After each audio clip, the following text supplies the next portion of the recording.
Okay, here's a video about rumors, jokes, and the Batman.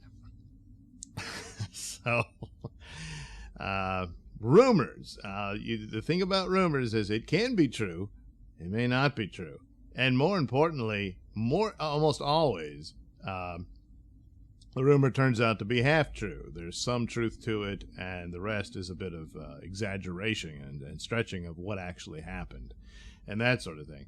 Jokes are just jokes. If you don't like them, you don't like them. Best to ignore them, and that's about it. What does this have to do with the Batman? Well, there's been quite a few rumors about the production of the Matt Reeves, Robert Pattinson production of the Batman. And from just silly things, stuff, and serious things like Robert Pattinson apparently was tested positive for COVID and shut down production, that sort of thing. I think the main thing was his interview bashing the idea of getting in shape for the film, and that this is a problem, and actors who do it are contributing to it. And James Dean never had to get in shape. Of course, James Dean was never cast as Batman, but Michael Keaton was, and I mean, he was, he wasn't out of shape, but he wasn't bulked up like Ben Affleck or anybody, stuff like that. But whatever, the point, case being in that was that, Warner Brothers hired you and said, do this, and you didn't do it. And he bragged about not doing it. And that kind of, I think, sets off this whole ordeal. The rest of it primarily deals with apparently Pattinson and Reeves not getting along for a series of reasons, to the absolute extreme, which it's a hilarious story, but how true is it? The obvious that he got it on with Catwoman actress Zoe Kravitz on top of the Batmobile, and Matt Reeves walked in on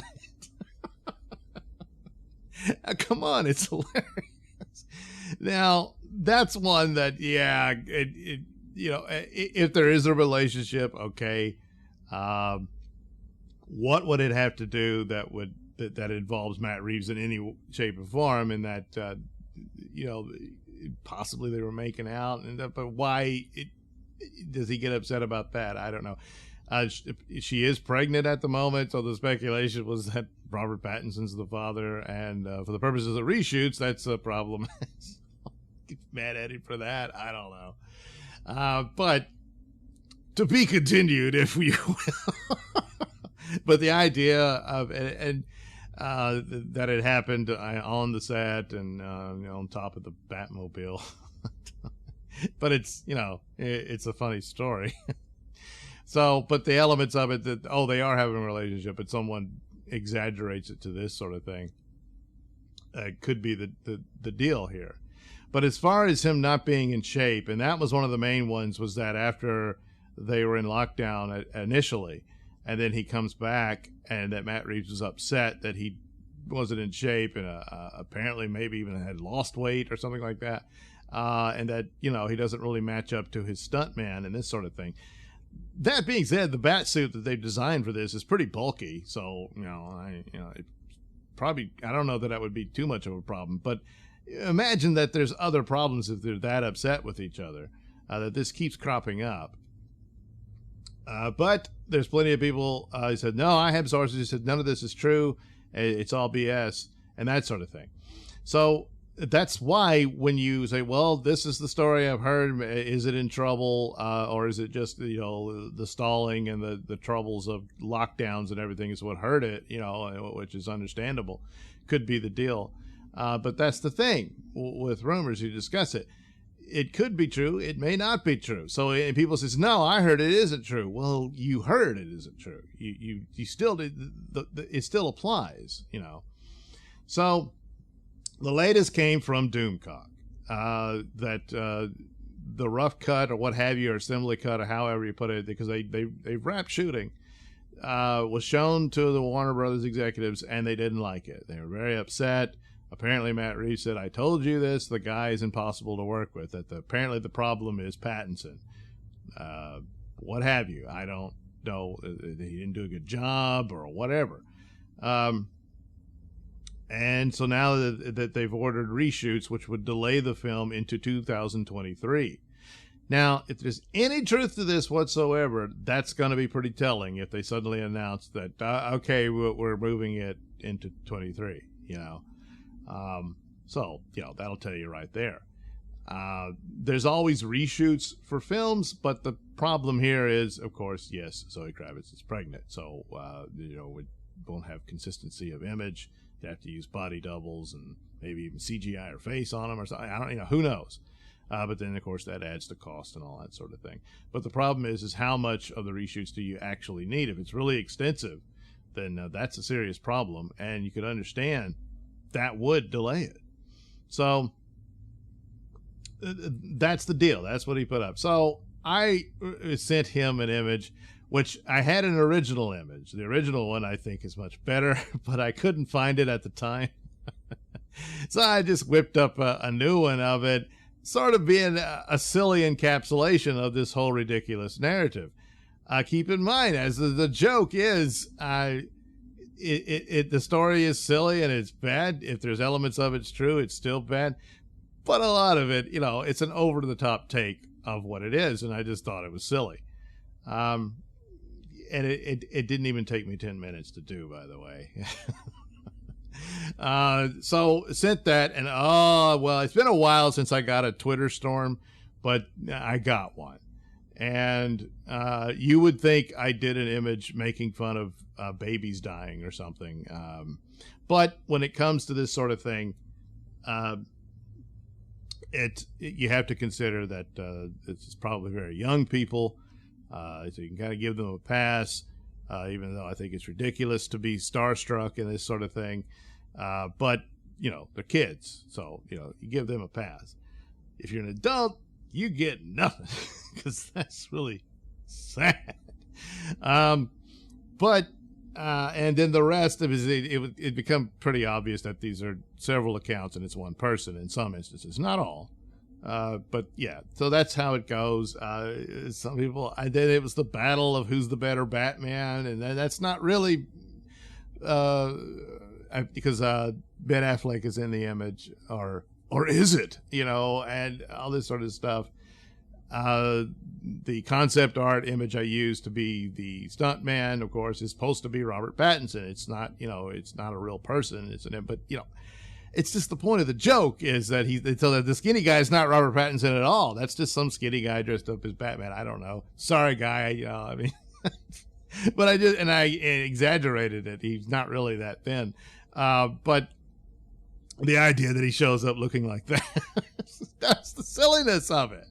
But, oh my God, the worship of this takes off. And there's some battles in YouTube as well that really get angry at anyone discussing rumors about any kind of problems with the movie.